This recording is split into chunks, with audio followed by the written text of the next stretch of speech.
नमस्कार मित्रों, history research point पर आप सभी का स्वागत करता हूं। बिहार स्टेट पेपर 2 हिस्ट्री की क्लास चल रही है और आज लेक्चर संख्या 4 आप लोग के सामने है। अभी सिंधु घाटी सभ्यता ही आपका चल रहा है और सिंधु घाटी सभ्यता के बाद मौर्य साम्राज्य आपका चलेगा।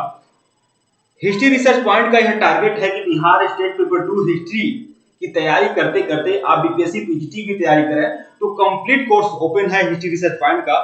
और यह हमारा टारगेट है कि बीपीएससी पीजीटी और डीएसएसबी पीजीटी, क्योंकि बीपीएससी और डीएसएसबी पीजीटी का सिलेबस समान है इसलिए डीएसएसबी को भी कंबाइन करके मैं कह रहा हूं। हालांकि अगर आप बीपीएससी पीजीटी वाले हैं तो बीपीएससी पीजीटी समझिए, ठीक है।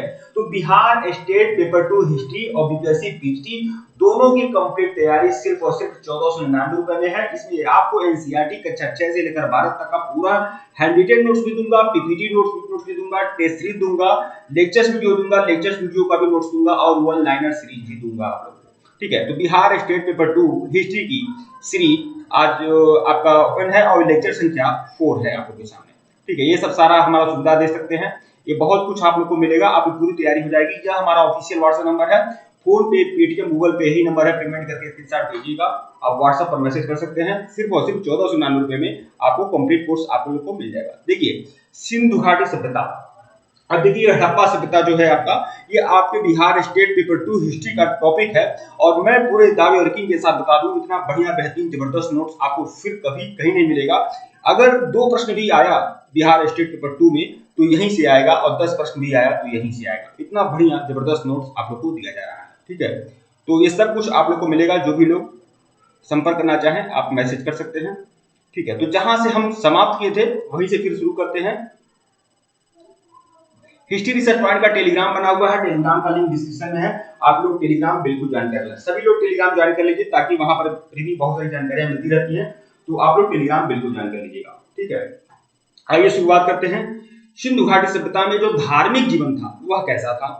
तो धार्मिक जीवन कैसा था सिंधु घाटी सभ्यता में? धार्मिक जीवन मैं आपको बता दूं, सिंधु घाटी सभ्यता जो धार्मिक जीवन था तो जैसे धर्म प्रधान नहीं थी सभ्यता जो थी सिंधु घाटी सभ्यता, वो धर्म प्रधान नहीं थी। वैदिक सभ्यता धर्म प्रधान था, यज्ञ होता था, हवन होता था, देवताओं को प्रसन्न किया जाता था, लौकिक शक्तियों के लिए, लौकिक सुख सुविधाओं के लिए देवताओं को पसंद किया जाता था। अलग अलग देवता अलग अलग सुख सुविधाओं के लिए अलग अलग देवी देवता थे जिनकी उपासना की जाती थी। सिंधु घाटी सभ्यता भी धर्म प्रधान था। ऐसी बातें, सिंधु घाटी सभ्यता में पीपल की पूजा की जाती थी, आज भी पीपल की पूजा की जाती है ना। तो सिंधु घाटी सभ्यता में पीपल की पूजा की जाती थी, सिंधु घाटी सभ्यता में पशुपति की पूजा होती थी, मातृ देवी की पूजा होती थी, अग्नि की पूजा सिंधु घाटी सभ्यता में भी होती थी, ठीक है। वृषभ जो है, बैल जो है, वो पवित्र पशु माना जाता था और आज भी हिंदू धर्म में गाय या बैल को पवित्र पशु माना जाता है, ठीक है। तो सिंधु घाटी सभ्यता में धर्म तो था, धर्म था लेकिन धर्म प्रधान नहीं था। धर्म को बहुत ज्यादा महत्व ज्यादा दिया नहीं गया। धर्म धार्मिक लोग थे लेकिन धर्म की अपेक्षा वह बाकी चीजों में भी विश्वास करते थे, ठीक है। तो सिंधु घाटी सभ्यता में जो धार्मिक जीवन था उसके बारे में देखेंगे। तो सिंधु सभ्यता के लोग मातृ देवी की पूजा करते थे, मातृ देवी की पूजा करते थे। मातृ देवी की पूजा आज ही होती है, आपको पता है, जैसे लक्ष्मी जी, सरस्वती जी, दुर्गा जी क्या है, मातृ देवी ही तो है। बस बस समझिए वह चीजें डेवलप होते होते होते यहाँ तक आई हैं कुल मिलाकर। अब पशुपति को शिव का आरंभिक रूप माना जाता है, शिव का, भगवान शंकर का आरंभिक रूप इसको माना जाता है, पशुपति को माना जाता है।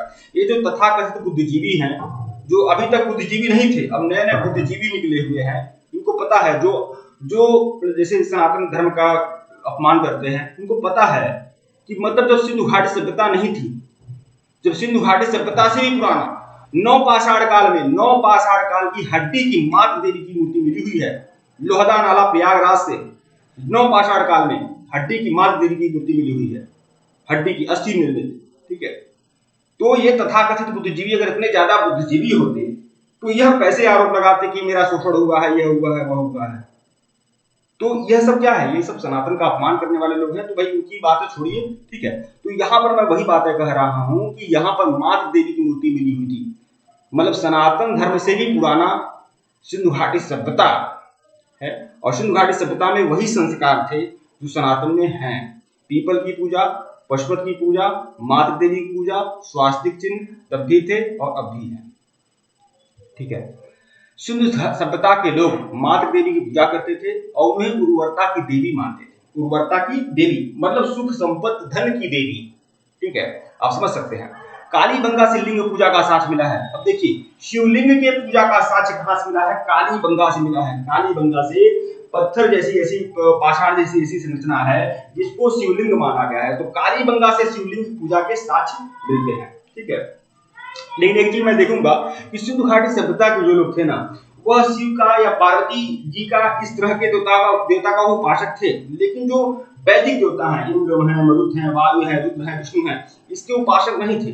तो कुल मिलाकर ऐसा अंदेशा मिलता है कि सिंधु घाटी सभ्यता के देवी देवताओं को वैदिक काल के लोगों ने अपना लिया भाई, अपना लिया, अपनाना पड़ा उनको। ठीक है, मतलब सिंधु घाटी सभ्यता के जो भी देवी देवता थे उसको क्या करने लगे? यह वैदिक काल के लोग अपनाने लगे। वैदिक काल के लोग सिंधु घाटी सभ्यता के वैदिक देवताओं को अपनाया और उनका विधिवत ढंग से उन लोगों का क्या किया? वैदिकीकरण किया। ठीक है, वैदिकीकरण किया मतलब आर्यीकरण कर दिया उन सभी देवी देवताओं का। ठीक है, तो सिंधु सभ्यता के लोग मातृ देवी की पूजा करते थे और उन्हें उर्वरता की देवी मानते थे। कालीबंगा से लिंग पूजा का साक्ष्य मिला है। बहुत ही ज्यादा इंपॉर्टेंट फैक्ट है, ध्यान रखिएगा। वृक्ष पूजा, अब देखिए बहुत सारे वृक्षों की पूजा होती थी, आज भी तो वृक्ष की पूजा होती है। अरे यार नीम को पता है, गांव में आप गांव देहात में जाएंगे नीम की पूजा होती है। नीम की पता नहीं कौन सी माता रहती है, शीतल माता, पता नहीं क्या शीतला माता, ऐसा कुछ नीम की बहुत पूजा होती है। ठीक है, नीम की पूजा और पीपल की पूजा, तब भी आप सोच लीजिए कि आज से ये बहुत रहस्य वाली बात है कि मतलब आज 4000 5000 वर्ष पहले जो संस्कृति थी वह संस्कृति आज भी है। और ऐसे ऐसे मूर्ख हैं, गार्डन चाइल्ड और मार्टिमर व्हीलर, ये दो ऐसे नालायक हैं, मतलब रहने वाले कहाँ के थे और यहाँ पर आकर वह भारत के इतिहास को उन्होंने लिखा और उन्होंने कह दिया कि नहीं आर्य जो थे मतलब बाहरी थे। सिंधु घाटी सभ्यता देखिए अविनाश चंद्र दास, डॉक्टर संपूर्णानंद, इन लोगों ने माना कि आर्य जो थे वो सप्तसिंधु प्रदेश के थे। ठीक है, महर्षि दयानंद सरस्वती ने भी आर्यों को माना कि आर्य जो थे तिब्बत के निवासी थे। कुल मिलाकर तिब्बत भी मतलब कि संपूर्ण भारत में ही आता है, तो कुल मिलाकर इन लोगों ने इर्द गिर्द ही माना। लेकिन मार्टिमर व्हीलर और गार्डन चाइल्ड जैसे लोग जो इतिहासकार थे और भारत के बारे में लिखे, उन्होंने लिखा कि सिंधु घाटी सभ्यता का नाश करके, सिंधु घाटी सभ्यता का पतन करके आर्य आए। ठीक है, जबकि इसमें हकीकत बहुत ज्यादा नहीं है। ठीक है, अगर वह आते तो बस वह संस्कृति कैसे वह अपनाते? स्वास्थ्य चिन्ह, मातृ देवी की पूजा, पशुपति की पूजा, नीम की पूजा, पीपल की पूजा, ये चिन्ह कहां से आता? ठीक है, तो कुल मिलाकर यही कहा जा सकता है, बहुत सारे विद्वान यही मानते हैं कि सिंधु घाटी सभ्यता के लोग ही अपने आप को डेवलप करते करते करते वह आर्य सभ्यता में तब्दील हो गए। क्योंकि लोथल और कालीबंगा में हवन कुंड मिला है, अग्नि कुंड मिला है, बहुत सारी ऐसी चीजें हैं जो अभी शोध का विषय है। ठीक है, लेकिन हमारे पुस्तकों में यही पढ़ाया जाता है, बहुत सारी बातें हैं। ठीक है, अभी आपको बता दो ऋग्वेद में एक ऐसे स्थान का उल्लेख है। अब सोच लीजिए आर्य संस्कृति कितनी महान थी कि ऋग्वेद में एक ऐसे स्थान का उल्लेख है जहां 6 महीने के दिन और 6 महीने की रातें होती हैं। अब आर्य अगर उत्तरी ध्रुव से परिचित नहीं थे, उत्तरी ध्रुव को नहीं जानते थे, तो वह कैसे लिखते, कैसे ऋग्वेद में इसका जिक्र है कि एक ऐसा स्थान है जहां 6 महीने का दिन और 6 महीने की रातें होती है। और आप जानते हैं 6 महीने का दिन 6 महीने का रात उत्तरी ध्रुव में होता है और ये बात ऋग्वेद में है। तो मतलब आर्य संपूर्ण पृथ्वी का चक्कर लगा चुके थे, संपूर्ण पृथ्वी के बारे में जान चुके थे, इतने बुद्धिजीवी कौम आर्यों की थी।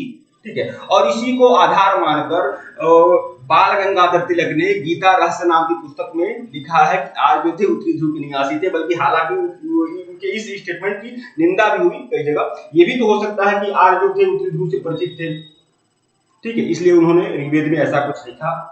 ठीक है, यहाँ पर देखिए बहुत सारी बातें हो गई, थोड़ा लिख से हटकर, लिख में ही है, लिख से हटकर बात नहीं है। ठीक है, तो देखिए धार्मिक जीवन, सिंधु घाटी सभ्यता का धार्मिक जीवन क्या है?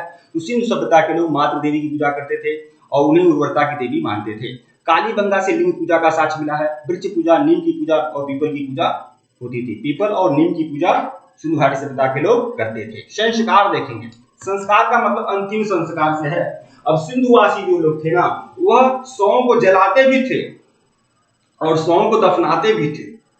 हिंदू भी थे, मुसलमान भी थे क्या? ऐसा था क्या? ऐसा था? ऐसा बिल्कुल नहीं है। ठीक है, दरअसल हिंदुओं में शवों को दफनाने की भी प्रथा है और जलाने की भी प्रथा है। जो संत महात्मा होते हैं उनके शवों को क्या बोलते हैं, जलाया नहीं जाता है, ठीक है, उन्हें समाधि दिया जाता है। जो कुष्ठ रोगी हैं, जो कुष्ठ रोगी होते हैं, ऐसा धार्मिक ग्रंथों के अनुसार जो कुष्ठ रोगी हैं उनको भी, उनके शवों को भी जलाना नहीं चाहिए, उनके जलों को भी जल समाधि देना चाहिए या फिर जल में प्रवाहित करना चाहिए, जैसा धर्म ग्रंथों में है।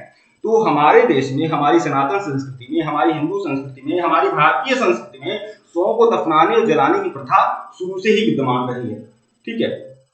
यहाँ पर देखिए, अब यही सिंधु घाटी सभ्यता में क्या होता था, शवों को जलाया भी जाता था और शवों को दफनाया जाता था। मोहनजोदड़ो के निवासी क्या करते थे, वह अपने शव का अंतिम संस्कार करते थे, दाह संस्कार करते थे। मोहनजोदड़ो के निवासी, मोहनजोदड़ो से जो भी प्रमाण मिले हैं वह दाह संस्कार के मिले हैं, ठीक है। तो दाह संस्कार कहाँ होता था, मतलब शव को जलाने की प्रथा कहाँ थी, वह मोहनजोदड़ो में थी। शव को दफनाने की प्रथा कहाँ थी, वह हड़प्पा में थी। हड़प्पा में शव को दफनाने की प्रथा कहाँ थी, हड़प्पा में, क्योंकि हड़प्पा में R37 नाम का कब्रिस्तान मिला हुआ है हड़प्पा में, ठीक है। अब मैं यहाँ पर लिखा हूँ आंशिक सावधान और यहाँ लिखा हूँ पूर्ण सावधान। आंशिक सावधान का मतलब यह है कि जैसे ऊपरी शव को दफना दिया जाता था, और पूर्ण सावधान का मतलब यह है कि पूरी तरह से नीचे दफनाकर उसको पत्थर से ढक दिया जाता था, ठीक है, इसे पूर्ण सावधान कहेंगे, ठीक है।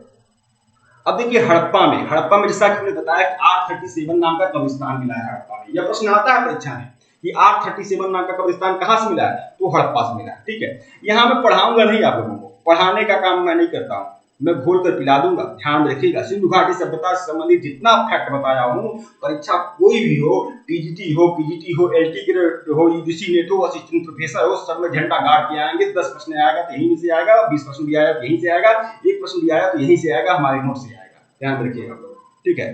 अब देखिए हड़प्पा से विदेशी लोगों के दफनाए जाने का साक्ष्य मिला है, विदेशी लोगों के दफनाए जाने का साक्ष्य भी हड़प्पा से मिला हुआ है, तो R37 नाम का कब्रिस्तान मिला है, मतलब विदेशी लोगों को दफनाए जाने का साक्ष्य मिला है। इसका मतलब क्या हुआ, मतलब शव को जब दफनाया गया तो जो भी शव की जो प्रजाति रही हो, शव के साथ जो भी कुछ, जैसे जानते हैं कि जो शव को दफनाया जाता था हड़प्पा में, तो उनके उपयोग की बहुत सारी चीजें दफना दी जाती थी, तो उसमें बहुत सारे ऐसे चीज वस्तुएं मिली हैं जिससे ये अनुमान लगाया गया ये सिंधु घाटी सभ्यता की बर्तन नहीं हो सकते, सिंधु घाटी सभ्यता का बर्तन या आभूषण नहीं हो सकता, ये विदेशी का है, ये मेसोपोटामिया का हो सकता है, ये मिस्र का हो सकता है। इस आधार पर ये कहा गया कि हड़प्पा से विदेशी लोगों के दफनाए जाने का भी साक्ष्य मिला है, क्योंकि जो शव मिले हैं उनके साथ जो वस्तुएं मिली है वो विदेशी संस्कृति की है, ठीक है।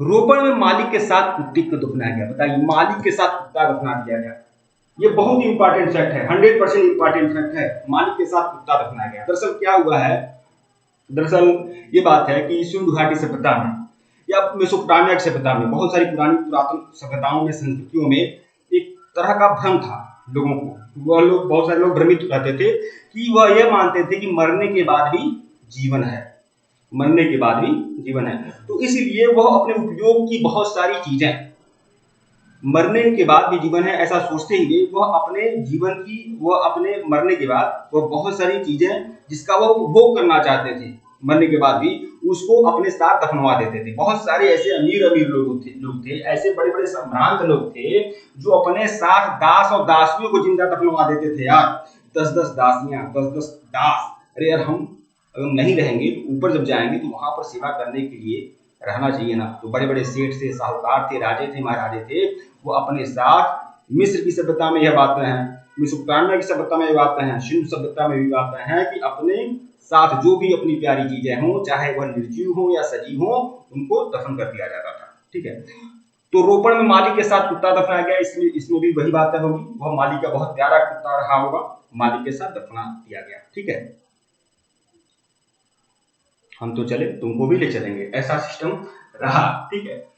हड़प्पा का पतन, अब देखिए हड़प्पा का पतन मतलब सिंधु घाटी सभ्यता का पतन कैसे हुआ। पतन के कारणों में बहुत टाल मटोल की स्थिति है, हाँ, अलग अलग विद्वानों का अपना अलग अलग मत है। जब किसी ने देखा नहीं तो सब लोग तर्क के आधार पर या फिर जो भी अन्वेषण हुए हैं उस अन्वेषणों के आधार पर, उस अनुसंधान के आधार पर अलग अलग विद्वानों का अपना अपना मत है कि कैसे सिंधु घाटी सभ्यता का पतन हुआ। अब देखिए कुछ मत हैं बहुत चर्चित रहते हैं। एक मत है आर्यों का आक्रमण, आर्यों की आक्रमण की वजह से सिंधु घाटी सभ्यता का पतन हुआ। जितना कलह, जितना ईर्ष्या, जितना द्वेष बोना था अंग्रेजों ने ही बोया, ठीक है, और उसका खामियाजा पूरा भारत बोल रहा है। ये मार्टिमर व्हीलर, गार्डन चाइल्ड जैसे लोग, अभी मैं नंगा करूंगा इन लोगों को, मैं आपको बताना चाहूंगा। मार्टिमर व्हीलर और गार्डन चाइल्ड ही ऐसे लोग हैं जिन लोगों ने वक्तव्य दिया था, जिन लोगों की बातें हैं कि सिंधु घाटी सभ्यता ने मेसोपोटामिया की सभ्यता से सीखा था। सिंधु घाटी सभ्यता ने जो भी विकास किया है, सिंधु घाटी सभ्यता का जो शहरी नियोजन है वह मेसोपोटामिया की सभ्यता की देन है।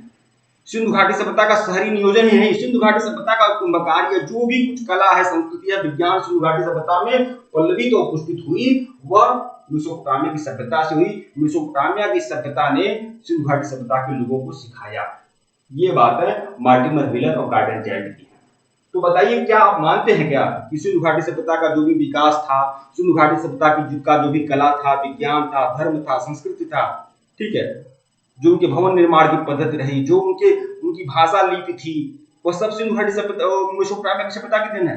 अरे यार, मेसोपोटामिया की सभ्यता में किलाकार लिपि होता था, किलाकार लिपि होता था, डॉट डॉट डॉट डॉट करके लिखा जाता था। जबकि सिंधु घाटी सभ्यता में 400 चित्राक्षर थे, जिसको आज तक पढ़ा नहीं गया है, इतना कठिन जटिल था। 400 चित्राक्षर थे। तो कहां सिंधु घाटी सभ्यता मेसोपोटामिया की सभ्यता में साम्यता है? कहीं है? सिंधु मेसोपोटामिया की सभ्यता में जो भवन होते थे आमतौर पर कच्ची ईंट के होते थे, और सिंधु घाटी सभ्यता में जो भवन है पक्की ईंट का होता था। तो कहां साम्यता है?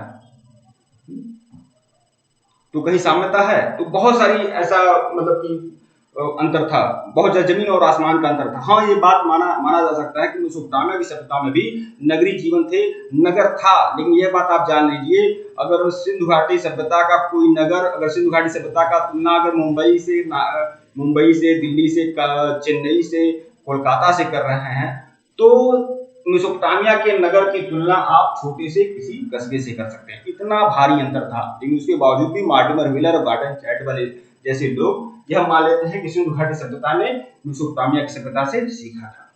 तो यह सब झूठे लोग हैं जो अपनी संस्कृति की ही बड़ाई करने में लगे रहेंगे। ठीक है, तो मार्टिमर व्हीलर और गार्डन चाइल्ड ने कहा था कि सिंधु घाटी सभ्यता का पतन आर्यों के आक्रमण से हुआ। यह प्रश्न आपका आता है कि आर्यों के आक्रमण को सिंधु घाटी सभ्यता का पतन किसने बताया?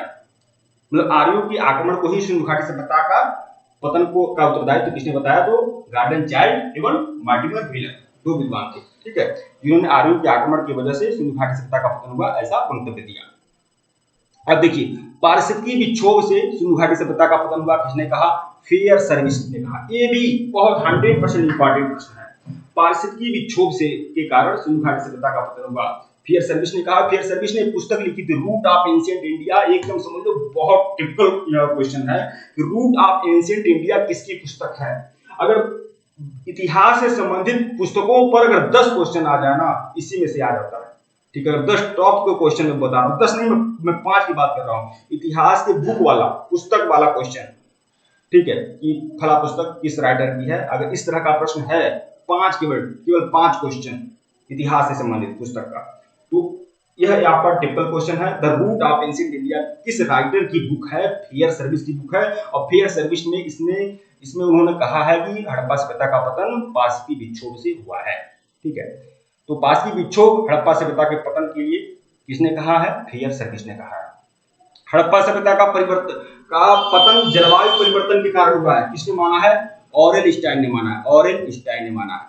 ठीक है, हड़प्पा सभ्यता का जो पतन है वो बाढ़ के कारण हुआ है, बाढ़ के कारण हुआ है हड़प्पा सभ्यता का पतन। इसको 4 विद्वानों ने माना है। मैके, देखिए, मैके, लैम्ब्रिक्स, राइक्स और डेल्स, इन चारों नामों को आप अच्छे से देख लीजिएगा। हड़प्पा सभ्यता का पतन बाढ़ के कारण हुआ है, ये 4 विद्वान मानते हैं, मैके, लैम्ब्रिक, राइक्स और डेल्स। मैके का नाम विशेष रूप से उल्लेखनीय है, ध्यान रखिएगा। और एक फिल्म है, मूवी है, ऋतिक रोशन की मूवी है मोहनजोदारो। मोहनजोदारो मूवी में भी जो सिंधु घाटी सभ्यता का पतन दिखाया गया है, तो भयंकर बाढ़ का दिखाया गया है, भयंकर बाढ़ आ जाता है और उसमें पूरी जो सभ्यता है, पूरा नगर जो है तहस नहस हो जाता है। ठीक है, और मोहनजोदड़ो में 7 स्तर तक के बाढ़ के संकेत मिले हैं, 7 स्तर तक के बाढ़ के संकेत मिले हैं, मतलब 7 बार भयंकर बाढ़ आया हुआ था। और भयंकर बाढ़ की वजह से सिंधु घाटी सभ्यता का पतन हुआ। और ऐसा मानने वाले 4 विद्वान हैं, मैके, लैम्ब्रिक, राइट्स और डेल्स। ठीक है, इससे जितना क्वेश्चन बता रहा हूं यह इंपॉर्टेंट है। सिंधु घाटी सभ्यता का पतन भूकंप के कारण हुआ। ठीक है, भूकंप के कारण भी हुआ, ऐसा माना जाता है, क्योंकि कालीबंगा में भूकंप के साक्ष्य मिले हैं। कालीबंगा में भूकंप के साक्ष्य मिले हैं, भूकंप के संकेत मिले हैं कालीबंगा में। ठीक है, तो यह कुछ 4-5 चीजें सिंधु घाटी सभ्यता के पतन के लिए क्या कारण हो सकते हैं वह मैं आपको बताया हूं। देखिए अगली चीजें, देखिए मोहनजोदड़ो से 38 नरकंकाल के साक्ष्य मिले हैं। मोहनजोदड़ो से क्या मिला है? 38 नरकंकाल, 38 नरकंकाल का साक्ष्य मिला है। और इसी को आधार मानकर मार्टिमर व्हीलर और गार्डन चाइल्ड ने कहा है कि आर्यों की आक्रमण से सिंधु घाटी सभ्यता का पतन हुआ। बताओ, 38 नरकंकाल अगर कहीं एक जगह मिल गए तो इसका क्या मतलब? आर्यों का पतन हो गया, सिंधु घाटी सभ्यता का पतन हो गया। मतलब क्या सिंधु घाटी सभ्यता जो थी 38, 40, 45 कहीं चीजें मिल जा रही है, उसका मतलब बहुत बड़ा भयंकर युद्ध है। और इसी को आधार माना मार्टिमर व्हीलर और गार्डन चाइल्ड ने कि यह 38 नरकंकाल जो मिले हैं यह भयंकर आक्रमण के कारण मिले होंगे और इसी से आर्य सभ्यता का पतन। आज तो छिटपुट झगड़े पर न जाने सैकड़ों लोग मर जाते हैं, तो इसको भयंकर युद्ध में कहीं 38 नरकंकाल मिलने से यह बहुत कुछ इशू नहीं बनता है। तो ये आपसी झगड़े के बीच में जब नरकंकाल मिले होंगे या फिर कोई भी रीजन हो सकता है। तो बस यह प्रश्न आपका परीक्षा में आता है कि 38 नरकंकाल के साक्ष्य कहां से मिले हैं। तो 38 नरकंकाल के जो साक्ष्य मिले हैं वो मोहनजोदड़ो से मिला है। ठीक है, या घुमा फिरा कर किसी भी तरह से प्रश्न आ सकता है। तो यह बात आप जान लीजिए, 38 नरकंकाल के साक्ष्य मोहनजोदड़ो से मिले हैं। मोहनजोदड़ो का जो शाब्दिक अर्थ है वो क्या है, यह ध्यान रखिएगा। मोहनजोदड़ो का शाब्दिक अर्थ है मुर्दों का टीला, मृतकों का टीला। कभी मुर्दों का टीला, मृतकों का टीला न आकर सिंध का बाग भी आ जाता है, तो इसे सिंध का बाग भी कहा जाता है। शाब्दिक अर्थ तो मुर्दों का टीला होगा, लेकिन मोहनजोदड़ो को क्या कहा जाता है? एक उसका उपनाम है सिंध का बाग। सिंध का बाग मोहनजोदड़ो को कहा जाता है, तो इसे भी ध्यान में रखिएगा आप लोग। ठीक है,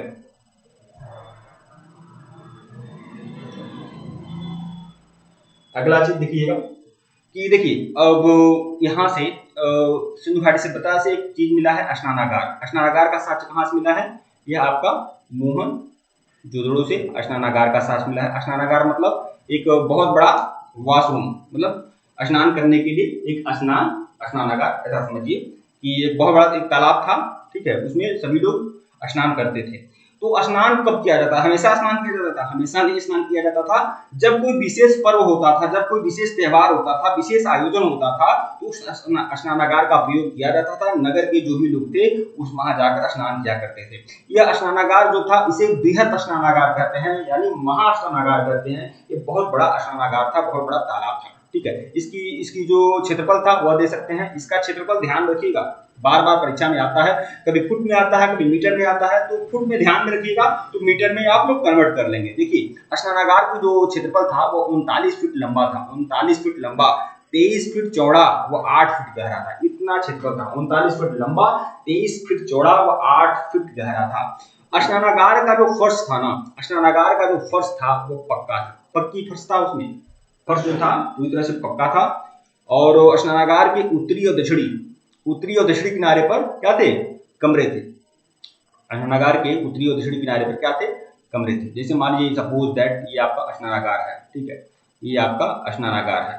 ठीक है, तो ये उत्तरी किनारा हो गया, तो यहाँ पर क्या थे? कमरे थे। ठीक है, मतलब जो भी लोग स्नान करके निकले वो कमरे में जाकर क्या करें? चेंज करें। तो यहाँ पर भी आप जान लीजिए, यहाँ पर भी उत्तरी और दक्षिणी किनारे पर क्या थे? कमरे थे।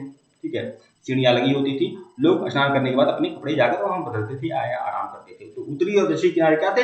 कमरे थे। 39 फीट लंबा, 23 फीट चौड़ा, 8 फीट गहरा यह स्नानागार था। फर्श था स्नानागार का वो क्या था? पक्का था। उत्तरी और दक्षिणी किनारे पर कमरे थे। ठीक है, स्नानागार। और स्नानागार के साक्ष्य कहां से मिले हैं? मोहनजोदड़ो से मिले हैं।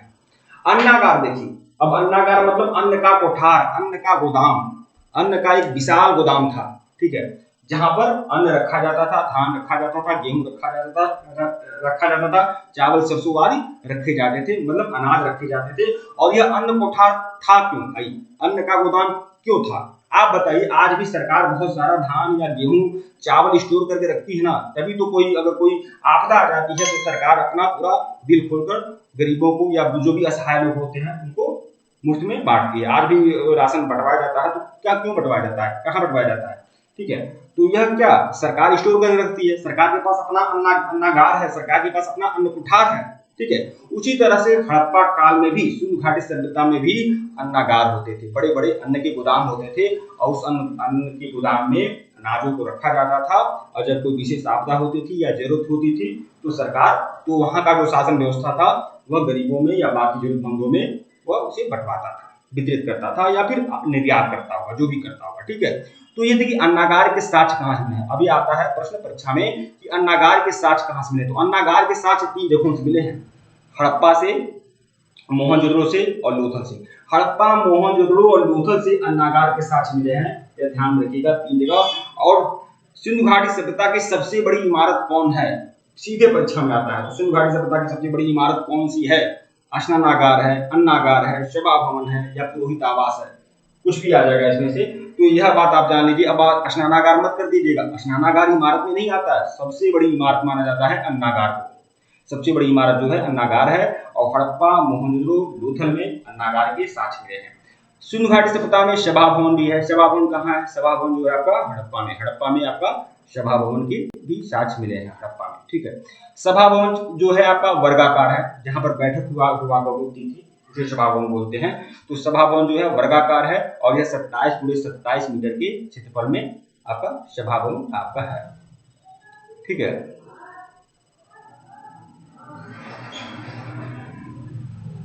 सत्ताईस मीटर के क्षेत्रफल में आपका सभा भवन है। पुरोहित आवास सिंधु घाटी सभ्यता में मिला है। पुरोहित आवास, यह आपके पुरोहित आवास जो है स्नानागार के पास ही है। स्नानागार के उत्तर पूर्व में, पूर्वोत्तर क्षेत्रफल पर यह आपका पुरोहित आवास है। यह भी कहाँ से मिला है, यह भी आपका मोहनजोदड़ो से मिला है पुरोहित आवास, ठीक है। तो यह सब चीजें देख लीजिए, अच्छे से देख लीजिए। स्वास्तिक चिन्ह आपका सिंधु घाटी सभ्यता की देन है और स्वास्तिक चिन्ह के प्रमाण कहां से मिले हैं, तो यह मोहनजोदड़ो से मिले हैं। स्वास्तिक चिन्ह के प्रमाण कहां से मिले हैं, मोहनजोदड़ो से मिले हुए हैं, ठीक है मित्रों। वीडियो को लाइक और चैनल को सब्सक्राइब करेगा, टेलीग्राम को बिल्कुल ज्वाइन करेगा, लिंक डिस्क्रिप्शन में दिया गया है। अगर इससे पहले का वीडियो नहीं देखे हैं तो प्लेलिस्ट में जाइएगा, BPSC PGT history lectures video के नाम से प्लेलिस्ट बना हुआ है। प्लेलिस्ट में जाइएगा, देखिएगा। बिहार स्टेट पेपर 2 हिस्ट्री के नाम से प्लेलिस्ट बनी हुई है, प्लेलिस्ट में जाइए और सभी वीडियो को देखिएगा। यह चौथा लेक्चर्स वीडियो था बिहार स्टेट पेपर 2 हिस्ट्री का। और जो भी लोग हमारे कोर्स को कंप्लीट करना चाहते हैं, ज्वाइन करना चाहते हैं, ज्वाइन कर सकते हैं। बीपीएससी पीजीटी और बिहार स्टेट पेपर 2 हिस्ट्री दोनों का कंप्लीट कोर्स है। फीस जो है वो 1499 रुपया है और इसमें आपको बहुत कुछ मिलेगा। कक्षा 6 से लेकर 12 तक की पूरी एनसीईआरटी के नोट्स मिलेंगे, लेक्चर्स वीडियो मिलेंगे, बीपीटी नोट्स में मिलेगा, लेक्चर्स वीडियो के भी नोट्स मिलेंगे, वन लाइनर्स भी मिलेगा और टेस्ट सीरीज भी मिलेगा। बहुत कुछ मिलेगा। तो जो भी लोग ज्वाइन करना चाहें ज्वाइन कर सकते हैं, हमारे व्हाट्सएप पर मैसेज कर सकते हैं। व्हाट्सएप नंबर डिस्क्रिप्शन में दिया गया है, यहाँ पर भी शो हो रहा है। यह हमारा व्हाट्सएप नंबर है, मैसेज आप कर सकते हैं 8318397276। धन्यवाद आप लोग को। टेलीग्राम बिल्कुल ज्वाइन करेगा, लिंक डिस्क्रिप्शन में दिया गया है। हिस्ट्री रिसर्च 1 का टेलीग्राम है, लिंक डिस्क्रिप्शन में है, आप सभी लोग ज्वाइन कर लें। धन्यवाद।